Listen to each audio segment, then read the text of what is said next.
के नियंता।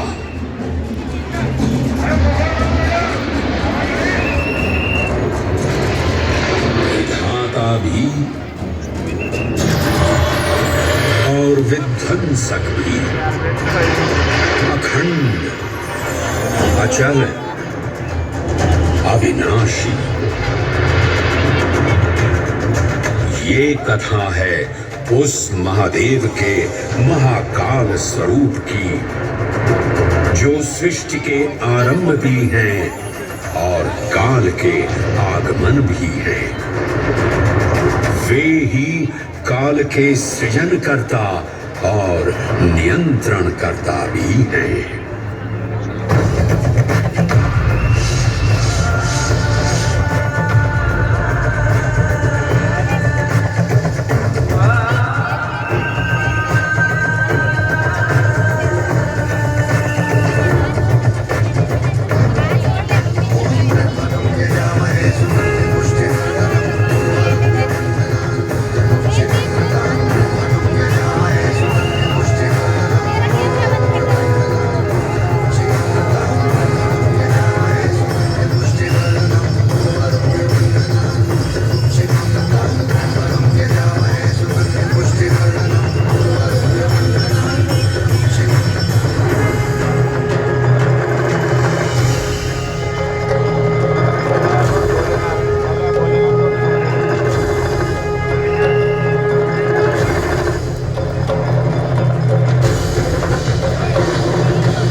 निर्विकार होते हुए भी अपनी माया से विराट विश्व का आकार धारण करने वाले महाकाल।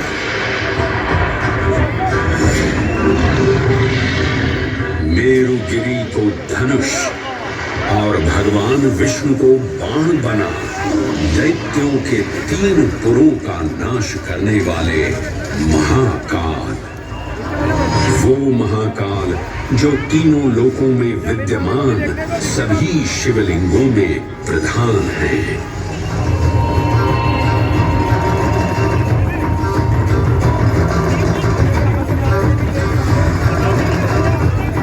वो महाकाल जिनके त्रिशूल की तीनों नोकों से काम, क्रोध और लोभ पर नियंत्रण होता है, जिनके मस्तिष्क पर चंद्र शीतलता का प्रतीक है और जिनकी सवारी नंदी के 4 चरण सत्य, दया, दान और तप का चिन्ह है।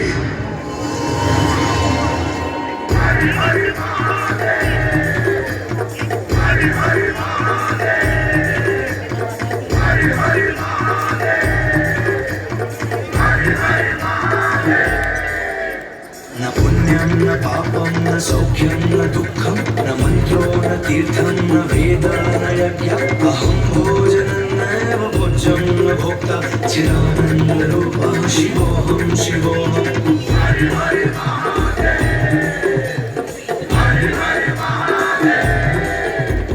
अहं निर्विकल्पो निराकाररूपो विभुत्वा च सर्वत्र सर्वेन्द्रियाणां न चासङ्गतं नैव चिदानन्दरूपः शिवोऽहं शिवोऽहं चिदानन्दरूपः शिवोऽहं शिवोऽहं चिदानन्दरूपः शिवोऽहं शिवोऽहं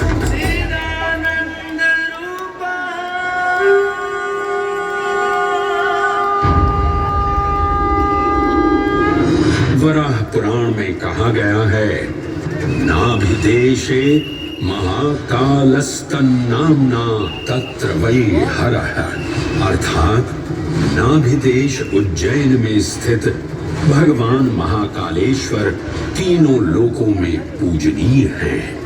आकाशे तारकां लिंगम पाताले हाटकेश्वरम मृत्युलोके महाकालम सर्वलिंगम नमोस्तुते।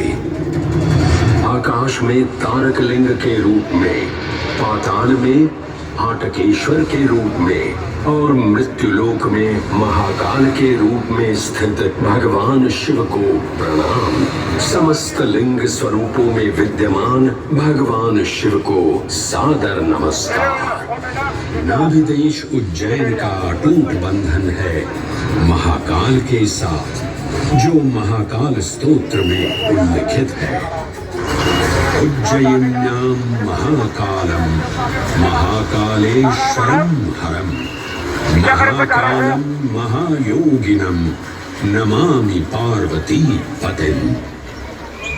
तो चलिए मैं आपको कथा सुनाता हूँ इसी महान उज्जैन नगर की। उज्जैन, जिसे संस्कृत साहित्य में अवंतिका, विशाला, कुशस्थली, पद्मावती, कनकश्रृंगा, स्वर्णश्रृंगा, प्रतिकल्पा, कुमुदवती और अमरावती के नाम से पुकारा गया। उज्जैन, जो मनुष्य को मोक्ष प्रदान करने वाली 7 नगरियों में से एक है। उज्जैन, जहां 84 महादेव का आशीर्वाद प्राप्त है। उज्जैन, जिस पर सदा ही कृपा रहती है महाकाल की।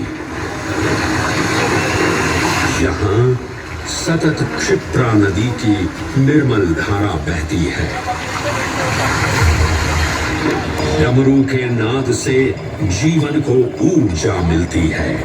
घंटियों की झनकार मन को आनंदित करती है। और यहाँ का आकाश शिव आशीष स्वरूप है।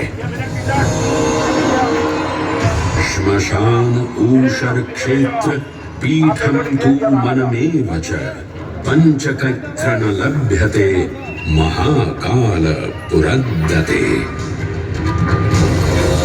अर्थात यहाँ पर श्मशान, ऊषर यानी अनुपजाऊ भूमि, क्षेत्र अर्थात पवित्र भूमि, पीठ यानी शक्ति स्थान और मन अर्थात आध्यात्मिक शांति का स्थल, पांचों एक ही स्थान पर उपलब्ध है। ये संयोग महाकाल की नगरी उज्जैन की महिमा को और गरिमामय बना देता है। उज्जैन के इस अलौकिक स्वरूप से प्रभावित हो महाकवि कालिदास अपने काव्य मेघदूत में लिखते हैं, हे जलधर, यदि महाकाल के मंदिर में समय से पहले तुम पहुंच जाओ तो तब तक वहां ठहर जाना जब तक सूर्य आंख से ओझल न हो जाए।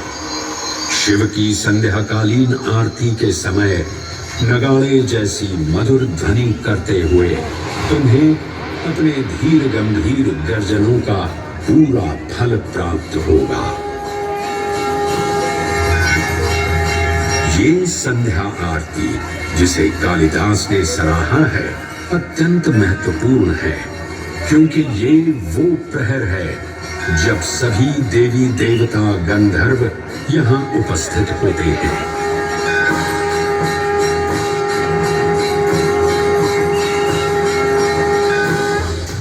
उज्जैन की महिमा अद्वितीय है।